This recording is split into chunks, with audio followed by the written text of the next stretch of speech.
Seminar Azərbaycan Aikido Federasiyasının Gəncə şöbəsinin yetirmələri üçün keçirilirdi. Bir gün davam edən seminarda 50 nəfərə yaxın idmançı iştirak edirdi. Sentyabrın 16-sında 27 nəfər aikidoçu müxtəlif kür dərəcələri almaq üçün imtahan verdilər.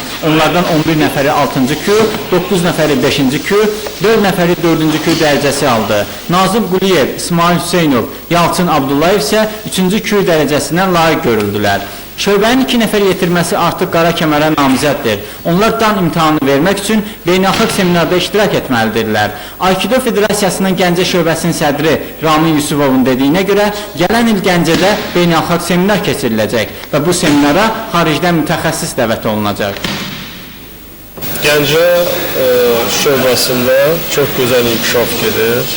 Federasiyanın rəhbəri kimi bu şöbənin inkişafından çox razıyam. Burada gəncəlilərin aikidoya böyük həvəsi vardır. Gündən günə artım bunu göstərir. Fərhad Ələsgərov həmçinin bildirdi ki, bundan sonra ildə 2-3 dəfə Gəncəyə gələcək və şöbənin aikidoçularına seminarlar keçib, müəyyən kür dərəcələrinə imtahan götürəcək. Seminarın sonunda dərəcə alan aikidoçulara diplomlar təqdim edildi. Vüsal Məmmədov, Teymuraz Məmmədov, Xəbər Plus.